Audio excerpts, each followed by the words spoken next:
नमस्कार। हमारा देश और पूरा विश्व आज कोविड-19 की चुनौती का सामना कर रहा है। कोविड-19 अभी खत्म नहीं हुआ है। ऐसे में हमारा फर्ज है कि हम सतर्क रहें। इसलिए जब तक दवाई नहीं तब तक कोई ढिलाई नहीं। कोरोना से बचाव के लिए जरूरी है नियमित रूप से हाथ धोना, मास्क पहनना और आपस में उचित दूरी बनाए रखना। याद रखिए, 2 गज दूरी मास्क है जरूरी। खांसी, बुखार या सांस लेने में कठिनाई होने पर हेल्पलाइन नंबर 1075 पर संपर्क करें।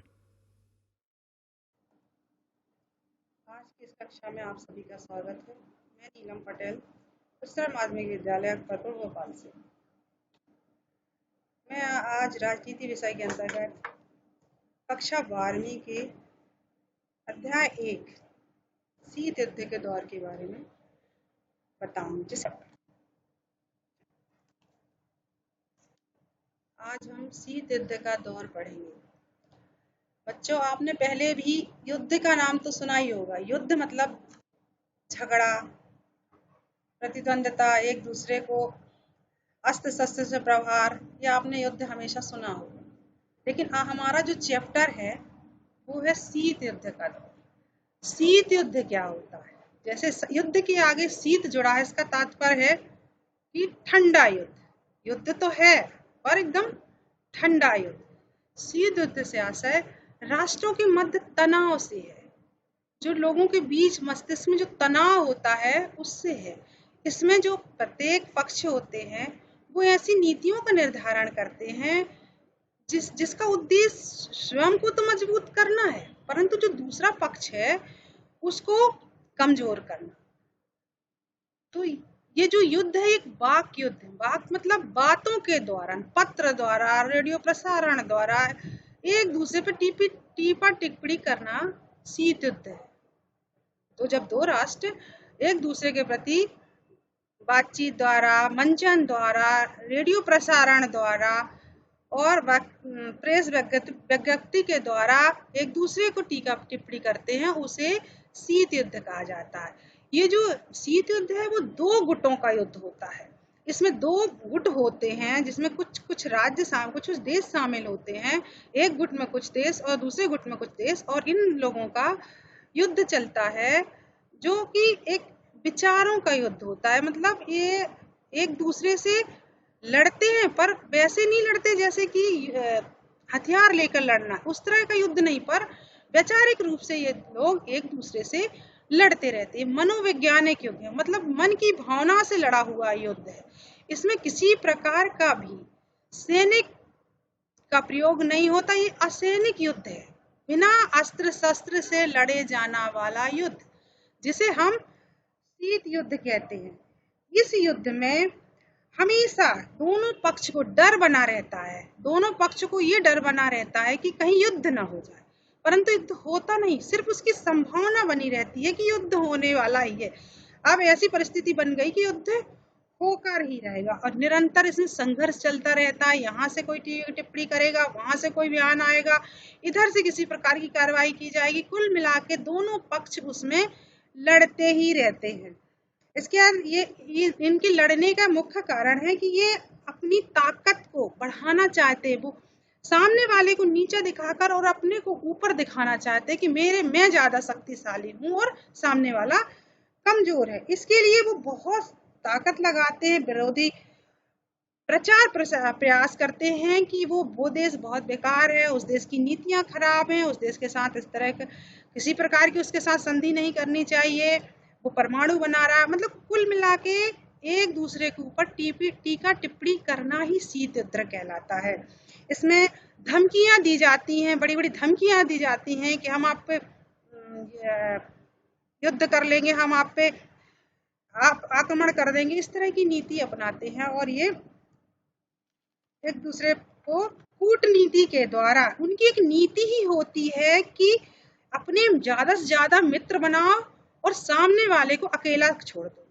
वो उसको शत्रु अकेला रहे और मेरे साथ ज्यादा से ज्यादा लोग जुड़े और मैं शक्तिशाली हूँ, मेरा वर्चस्व दिखाई दे। इस कारण दोनों शक्तियों में निरंतर युद्ध चलता रहता है, अपनी ताकत दिखाते रहते हैं और ये युद्ध कि सिर्फ संभावना है, इसमें युद्ध होता नहीं है। आपको मन में ये बिठाल के रखना है कि जो शीत युद्ध है वो युद्ध की सिर्फ संभावना है, युद्ध नहीं होता। इसी पर डीएफ फ्लोमिंग के अनुसार इन्होंने एक परिभाषा दी है कि शीत युद्ध क्या है। उन्होंने बताया कि शीत युद्ध एक ऐसा युद्ध है जो युद्ध क्षेत्र में नहीं लड़ा जाता, बल्कि मनुष्यों के दिमाग में, मस्तिष्क से लड़ा जाता है। और इसका से उद्देश्य सिर्फ इतना ही होता है कि दूसरों के विचारों पर नियंत्रण स्थापित करें, कि वो अनियंत्रित ना हो जाए, उनकी जो विचारधारा वो ज्यादा प्रसारित ना हो जाए, उनको थोड़ा कंट्रोल करना ही शीत युद्ध का उद्देश्य होता है। जो शीत युद्ध है, ये शीत युद्ध जो द्वितीय विश्व युद्ध के बाद, द्वितीय विश्व युद्ध आपको पता होगा, द्वितीय विश्व युद्ध हुआ था 1939 से 1945 तक। जब द्वितीय विश्व समाप्त हुआ तो इसका जो नकारात्मक परिणाम है वो शीत युद्ध के रूप में सामने आया।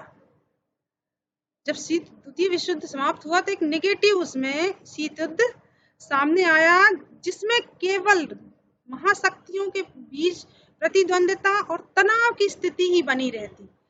दो महाशक्तियों के बीच प्रतिद्वंदिता और तनाव की स्थिति रहती है। ये युद्ध सिर्फ एक बातचीत वाला युद्ध, वास्तविक युद्ध न होकर सिर्फ वातावरण और स्थिति को गंभीर बनाना, उसको एक कंडीशन क्रिएट करना कि युद्ध होने वाला, इस तरह की स्थिति उत्पन्न करना, दिमाग से लड़ा हुआ युद्ध और असैनिक युद्ध है।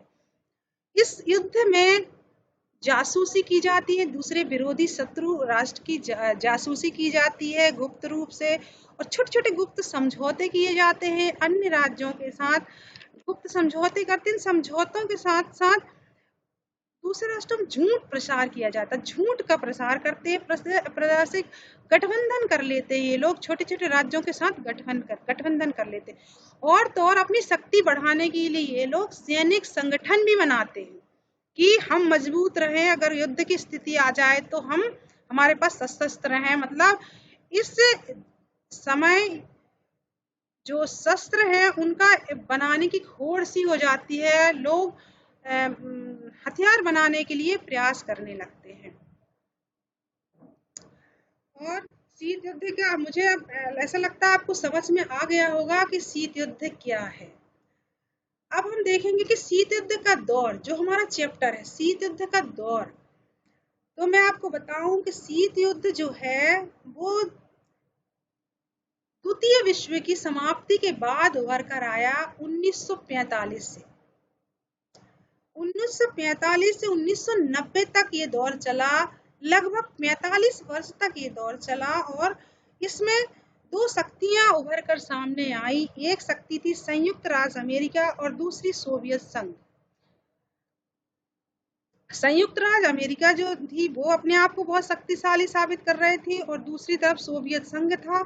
संयुक्त राज्य दोनों मिलकर अपनी अपनी शक्तियों को बढ़ाने में लगे हुए थे, एक दूसरे के प्रदर्शन में लगे हुए थे कि हम ज्यादा शक्तिशाली हैं।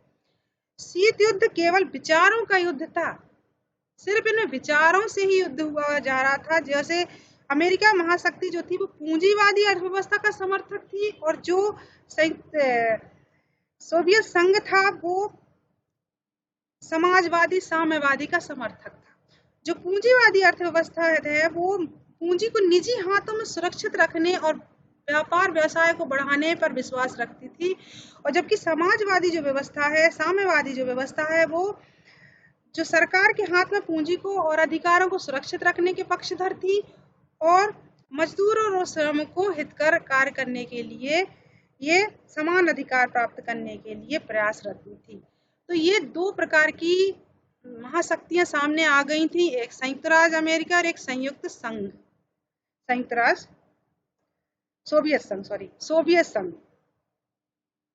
सोवियत संघ का जो जन्म हुआ वो 1900, जो रूस की क्रांति हुई थी 1917 में, उसके बाद सोवियत संघ का जन्म हुआ। सोवियत संघ समाजवाद गणराज्य का जन्म, जिसको USSR कहा जाता है, इसका जन्म हुआ। और इसमें जो USSR था उसमें कुछ देश सम्मिलित थे, ये एक देश नहीं था, रूस उसका प्रधान था, और इसमें कुछ देश सम्मिलित थे। अब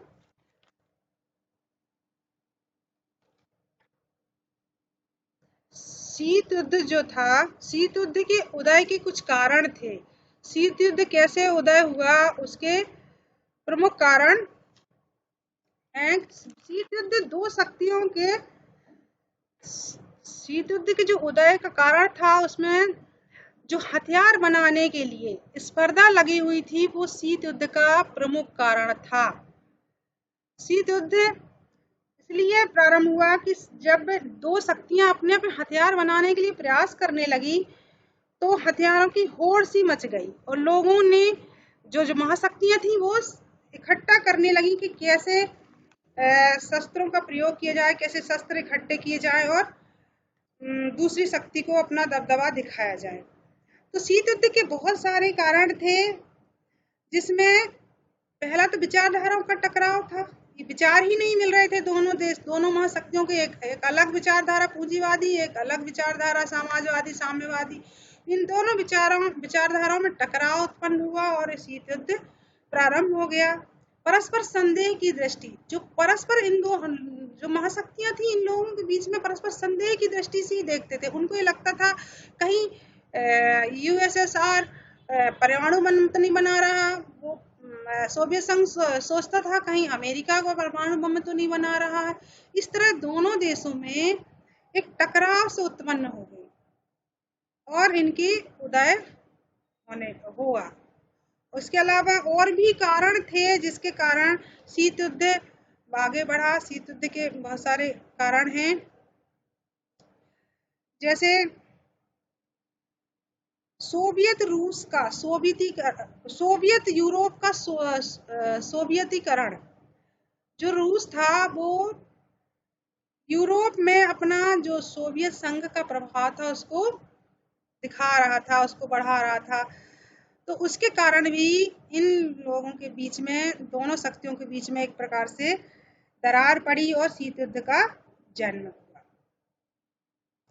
इसके बाद मैं आपको बताती हूँ कि जो प्रथम विश्व युद्ध हुआ, उसमें किस प्रकार की घटनाएं घटी, किस प्रकार की गतिविधियां हुई।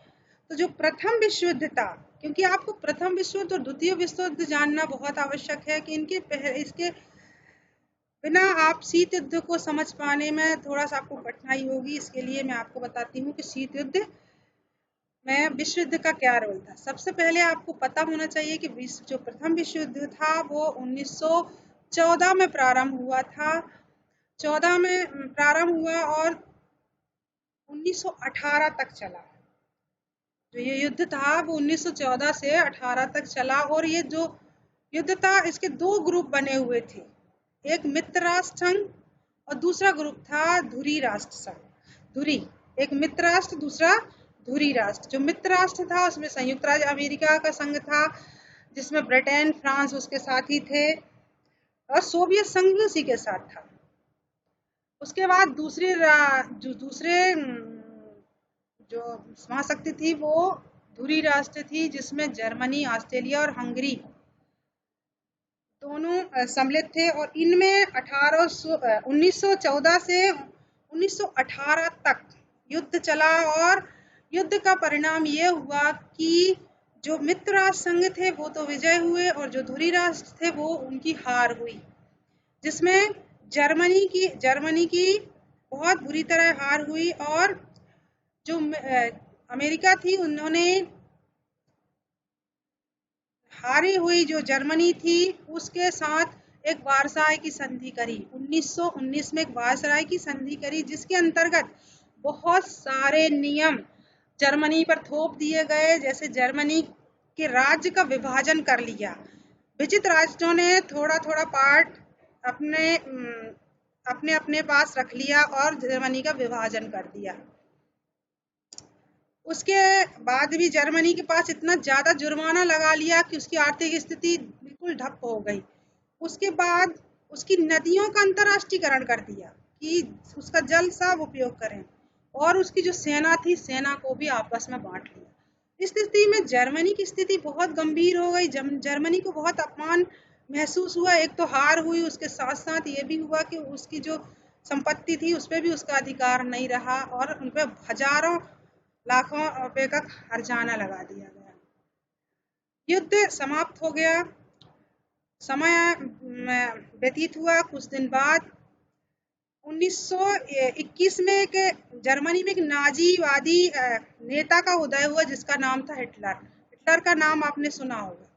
एक तानाशाही शासक था। वो उसकी नीति बहुत साम्राज्यवादी थी। वो बहुत साम्राज्य का विस्तृत करने के लिए और जर्मनी के खासकर उससे जर्मनी का जो अपमान हुआ था मित्र राष्ट्र के द्वारा उसका बदला लेने के लिए वो प्रयास कर रहा था और उसने निरंतर इस प्रयास को जारी रखा और इसने जापान इटली से मित्रता के संबंध स्थापित करे और संगठित होकर इन लोगों ने जर्मनी जापान इटली ने मिलकर मित्र राष्ट्र पर आक्रमण कर दिया जिसे द्वितीय विश्व युद्ध का नाम दिया गया। 1939 में द्वितीय विश्व युद्ध प्रारंभ हो गया और जब युद्ध चला ये युद्ध भी 1945 तक चला। युद्ध की समाप्ति उस समय हुई जब अमेरिका ने जापान पर 9 अगस्त और 6 अगस्त को हिरोशिमा और नागासाकी शहरों पर परमाणु बम गिराए। जब परमाणु बम गिराए तो वहां पर उन परमाणु का कुछ नाम भी उन्होंने रखा था, लिटिल बॉय ऑफ फैटमैन। ये दो परमाणु बम उस पर गिराए और जापान को अस्त व्यस्त कर दिया और वहां की जो जनसंख्या थी उसको नष्ट कर दिया। कुल मिला के एक बहुत बड़ी आपदा थी, ये बहुत बड़ी घटना थी द्वितीय विश्व की समाप्ति के समय जापान पर अमेरिका द्वारा बम गिराना। बम गिराने से इतनी ज़्यादा स्थिति गंभीर हो गई कि वहाँ पर आज भी कुछ जगहों पर अपंग बच्चे पैदा होते हैं। इतनी स्थिति गंभीर थी उस परमाणु बम के प्रभाव से। युद्ध समाप्त हो गया। युद्ध समाप्ति के बाद जर्मनी ने हार स्वीकार करी। जापान तो नष्ट हो ही चुका था, जर्मनी ने भी हार स्वीकार कर ली और युद्ध समाप्त हो गया। जर्मनी ने समर्पण कर दिया और हिटलर ने आत्महत्या कर ली। यहाँ पर युद्ध समाप्त हो गया। युद्ध समाप्त होने के बाद शीत युद्ध का दौर जो मैंने आपको पहले ही बता दिया है कि जो 45 वर्ष तक चला, जिसमें पूंजीवादी शीत युद्ध केवल विचारधाराओं का युद्ध था और इसमें जो महाशक्तियां पूंजीवादी का समर्थन अमेरिका करती थी और सोवियत संघ जो था वो समाजवादी के पक्षधर था। अब द्वितीय विश्व का जो द्वितीय ध्रुवीय विश्व का प्रारंभ। द्वितीय ध्रुवीय विश्व का प्रारंभ से तात्पर्य है कि जो पृथ्वी थी, धरती थी, उसको 2 भागों में बांट लिया गया महाशक्तियों ने। द्विध्रुवीयता का प्रारंभ। द्विध्रुवीयता तब स्टार्ट हुई 1945 में। युद्ध समाप्त हो गया, द्वितीय विश्व समाप्त हो गया और राजनीति में 2 महाशक्तियां उभर कर आई। एक तो संयुक्त राज्य अमेरिका और एक सोवियत संघ। सोवियत संघ जब ये 2 प्रथम और द्वितीय विश्व युद्ध में अमेरिका के साथ था, लेकिन कुछ ऐसी परिस्थितियां बनी कि इन दोनों में कुछ मतभेद आया और ये अलग अलग हो गई शक्तियां, जिसमें सबसे पहले जो 2 भागों में पृथ्वी को बांट दिया गया। पहले इसका विभाजन जर्मनी से हुआ। यूरोप में जर्मनी देश से इन 2 देशों का विभाजन हो गया। एक जो पश्चिमी क्षेत्र था उसको कहा गया संयुक्त राज्य अमेरिका और जो पूर्वी क्षेत्र था उसको कहा गया यूएसएसआर, जो कि समाजवादी था। और इनके साथ साथ इसे पहली दुनिया, जो पश्चिमी खेमा है उसे पहली दुनिया और जो पूर्वी खेमा है उसको दूसरी दुनिया कहा गया। दोनों शक्ति अपना अपना प्रभाव बढ़ाने के लिए अन्य देशों के साथ संधि समझौते करने में लग गई। इनको लगने लगा कि हम जितने ज़्यादा संधि समझौते करेंगे और छोटे छोटे राज्यों को अपने साथ सम्मिलित कर लेंगे, इससे उनको बहुत लाभ होगा। तो दोनों खेमे, पूर्वी और पश्चिमी दोनों खेमे अपने अपने साथ मित्र बनाने का प्रयास में लग गए और प्रयास करने लगे कि शत्रु अकेला रह जाए और सारे मेरे साथ आ जाएं। इस तरह उन्होंने प्रयास शुरू किया। तो हम देखेंगे कि इतनी बड़ी बड़ी शक्तियों को छोटे छोटे राज्यों से क्या लाभ, परंतु वो प्रयास करते थे कि उनको अपने साथ सम्मिलित कर लिया जाए। तो सबसे पहला कारण था सुरक्षा संबंधी कार्यों में वो छोटे छोटे राज्यों को सुरक्षा प्रदान करते थे जिससे वे राज्य जुड़े रहते थे उनके साथ। और हथियार अस्त्र शस्त्र प्रदान करते थे, तो छोटे छोटे राज्य उनके साथ संबंध बनाए रखते थे कि आवश्यकता पड़ेगी तो ये अस्त्र शस्त्र हमें देंगे, हमारी सुरक्षा करेंगे। और आर्थिक सहयोग की भावना से भी ये लोग उनके साथ जुड़े रहते थे, क्योंकि ये इनको जो महाशक्तियां हैं वो छोटे छोटे राज्यों को आर्थिक सहयोग करती रहती थी। ये कारण था छोटे छोटे राज्यों को महाशक्तियों से जुड़ने का। इसके बाद हम देखेंगे कि महाशक्तियों को छोटे छोटे राज्यों से क्या लाभ था। वो तो भाई महाशक्ति थी, छोटे राज्य ऐसे जुड़े, भाई उनकी आवश्यकता थी सुरक्षा, आर्थिक लाभ और, परंतु जो छोटे छोटे जो बड़ी शक्तियां थी उन्हें छोटे राज्यों से क्या लाभ, तो उन्हें भी बहुत सारे लाभ थे, क्योंकि उन्हें उन छोटे छोटे राज्यों से संसाधन मिल जाते थे जिससे वो अपना भरण पोषण करे। जैसे कई जगह पेट्रोलियम मिलता है, तेल खनिज मिलते हैं, तो उन राज्यों को मिलाना बहुत आवश्यक है, क्योंकि उनसे आवश्यकता की पूर्ति होगी। और दूसरा भू क्षेत्र मिलते थे सेना रखने के लिए, गुप्त जासूसी करने के लिए, और कहीं पर युद्ध करने के लिए एक अड्डा मिलता था। इस कारण वो वहां पे छोटे छोटे राज्यों को बनाए रखते थे। और आर्थिक मदद से मतलब कि छोटे छोटे राज्य भी जरूरत पड़ने पर मदद करते थे। तो इस तरह हम देखेंगे कि विश्व दो ध्रुवों में बट गया था, और इस तरह अपने अपने पास शक्ति का प्रसार करने में लगे हुए थे। अब इसके बाद सैन्य संधि संगठनों की स्थापना की जा रही थी। इधर यूएसए अपने तरफ सैन्य संगठन की स्थापना कर रहा था, उधर सोवियत संघ भी अपने लिए सैन्य संगठन बना रहा था। इधर नाटो की स्थापना संयुक्त राष्ट्र संघ द्वारा की गई। 1949 में उत्तरी अटलांटिका संधि संगठन के नाम से एक नाटो की स्थापना करी गई, जो कि सैन्य संगठन था। इसमें 11 सदस्य थे, और ये सब सदस्य जो सदस्य राज्य थे वो मिलजुल कर युद्ध लड़ने की तैयारी करते थे। अगर किसी एक राज्य पे किसी ने हमला किया तो ये सब मिलकर उसका प्रतिशोध लेंगे मिलकर। इस तरह की उनकी एक यूनिटी बनी हुई थी। इसके बाद एक आता है सीटो का मतलब होता है दक्षिणी पूर्वी एशियाई संघ संगठन। ये 1954 में बनाया गया था। ये भी सैन्य संगठन था, और इसका उद्देश्य यही था कि जो सोवियत संघ का प्रभाव है, जो सोवियत संघ अपना साम्यवाद बढ़ा रहा, उसको रोकना इसका मुख्य उद्देश्य था। इसमें भी कुछ सदस्य देश थे, करीब 8 सदस्य थे इसमें। इसके बाद आता है सेंटो भी एक संगठन था जिसका नाम है केंद्रीय संघ संगठन, जिसको बगदाद पैक्ट के नाम से भी कहा जाता है। इसमें ईरान, इराक, कुवैत, पाकिस्तान और यूके जैसे देश इसमें शामिल थे। और ये जो पैक्ट था ये इराक में बना था, इसलिए इसका नाम बगदाद पैक्ट भी है। ये 1955 में बनाया गया था।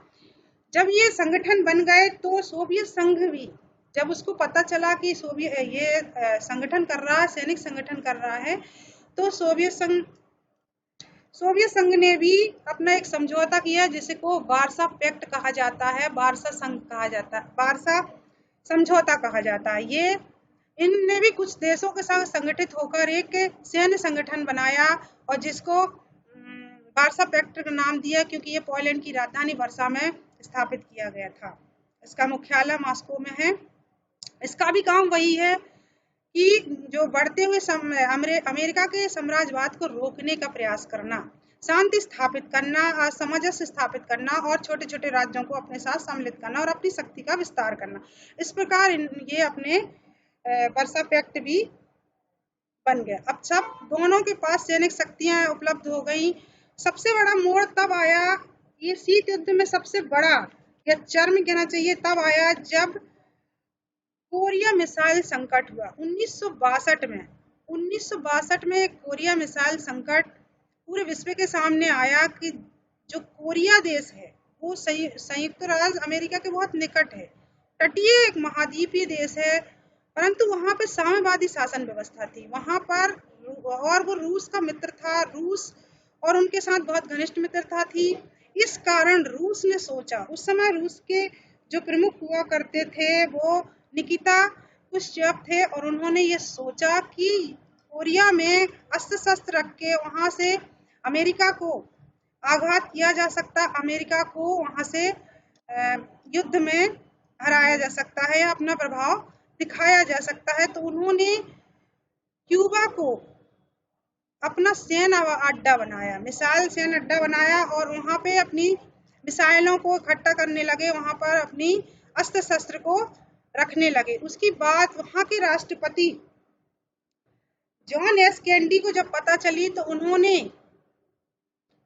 क्यूबा की नाकेबंदी कर दी, क्यूबा की नाकेबंदी कर दी और उन्होंने जो रूस के प्रमुख थे उनको ये कहा कि आप अपने जो जंगी जहाज हैं, जो जंगी बेड़े हैं, उनको वापस बुला लें।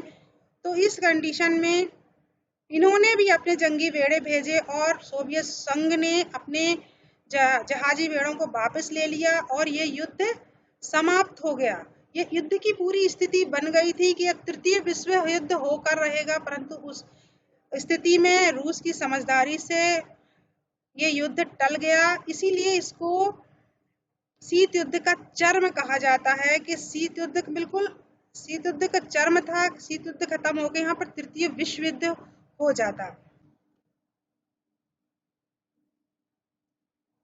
अभी हमने क्यूबा युद्ध के बारे में, क्यूबा संकट के बारे में देखा। अब मैं आपको बताती हूँ कि शीत युद्ध का विकास किस तरह हुआ। शीत युद्ध के विकास में जो प्रमुख भूमिका थी विंस्टन चर्चिल के बयान की थी, जो 1946 में प्रसारित हुआ। उन्होंने ये बयान दिया कि सोवियत संघ की जो साम्राज्यवादी नीति है या साम्यवादी नीति है, उसको किसी भी तरह से मतलब औपचारिक अनौपचारिक किसी भी तरह से उसको रोकना अति आवश्यक है। और इससे संयुक्त राज्य जो सोवियत संघ था उसके प्रति उसके मन में एक प्रकार से संदेह की भावना घर कर गई और उससे शीत युद्ध का विकास शुरू हुआ। इसके बाद आता ट्रूमैन सिद्धांत। ट्रूमैन सिद्धांत भी प्रश्न पूछा जाता है आपसे। तो 1947 में ट्रूमैन जो थे राष्ट्रपति थे अमेरिका के, उन्होंने एक सिद्धांत दिया था कि सोवियत संघ का जो साम्यवाद है उसका हर प्रकार से विरोध किया जाए, उसे रोका जाए, उसकी जो साम्राज्यवादी नीति है उसको रोका जाए। यह भी शीत युद्ध के विकास में एक बहुत बड़ी भूमिका निभाती है। और इसका प्रश्न पूछा जाता है ट्रूमैन थ्योरी क्या है, ट्रूमैन सिद्धांत क्या है। तो आपको बताना है कि राष्ट्रपति द्वारा एक सिद्धांत बनाया गया था कि किसी भी तरह जो सोवियत संघ है उसकी साम्यवादी के प्रसार ना हो पाए, उसको रोका जाए। इसके बाद 1947 में मार्शल योजना आती है अमेरिका की तरफ से। इस योजना के अंतर्गत वो छोटे छोटे देशों को अपने साथ संगठित करने के लिए एक बहुत बड़ी योजना लेकर आते हैं कि आर्थिक हित इनका करेंगे तो ये हमारे साथ या हमारी जो विचारधारा है उसके साथ जुड़ जाएंगे। इसके लिए इन्होंने एक बहुत बड़े पैकेज का ऐलान किया कि जो पूर्वी और पश्चिमी दोनों पूर्वी पश्चिमी यूरोप के जो राज्य हैं उनको करीब 12 अरब डॉलर की योगदान दिया जाए, डॉलर दिए जाएंगे, जिससे वो अपना पुनर्निर्माण कर सके, अपना विकास कर सकें। तो इस योजना का बिल्कुल स्पष्ट दिखाई देता है नजरिया कि ये चाहता है कि हमारी पूंजीवादी व्यवस्था में वृद्धि हो और साम्राज्यवाद का जो वर्चस्व है वो समाप्त हो। इसके बाद जर्मनी की नाकाबंदी भी शीत युद्ध के विकास में बहुत बड़ा रोल अदा करती है। जब द्वितीय विश्व के बाद जर्मनी को जीतने के बाद मित्र राष्ट्रों ने उसका विभाजन कर लिया था, अलग अलग पार्ट सबने अपने अपने ले लिए थे, 4 भाग जर्मनी के किए हुए थे। लेकिन सोवियत संघ और संयुक्त राष्ट्र संघ दोनों को एक संदेह की हमेशा बने रहता था कि ये जर्मनी का या तो अमेरिका अपने में वर्चस्व स्थापित कर लेगा या सोवियत संघ अपना वर्चस्व स्थापित कर लेगा। इस डर से उन्होंने एक नाकाबंदी कर दी उस जर्मनी की कि कोई जो दूसरे पार्ट का नाकाबंदी के दौरान इस पार्ट में आए और ना इस क्षेत्र का व्यक्ति उस क्षेत्र में जाए। इससे जर्मनी में बहुत ज़्यादा अस्त व्यवस्था फैल गई। हमने आपको पहले भी बताया है कि सैन्य संगठनों की स्थापना की गई, जैसे नाटो, सीटो और सेंटो। आपके स्क्रीन पर दिख रहा होगा कि ये नाटो सीटो संगठन क्या है, उनका फुल फॉर्म क्या है। इसको आपको याद करना है और आपको इस पर नोट्स बनाने हैं। क्यूबा की स्थिति आपको बताई थी मैंने, पूरा क्यूबा मिसाइल संकट आपको बता दिया है। इसके बाद हम आते हैं प्रश्नों पर। मैं आपको कुछ प्रश्न दूंगी जिसको आपको लिखना है अपनी कॉपी में। प्रश्न है, शीत युद्ध किसे कहते हैं समझाइए। दूसरा है शीत युद्ध का मुख्य कारण लिखिए। तीसरा है नाटो की स्थापना क्यों की गई। चौथा है शीत युद्ध से अंतर्राष्ट्रीय संबंधों पर क्या प्रभाव पड़ा। किशोरावस्था संबंधित समस्याओं के परामर्श हेतु समर्पित उमंग किशोर हेल्पलाइन के टोल फ्री नंबर 144225 पर संपर्क करें।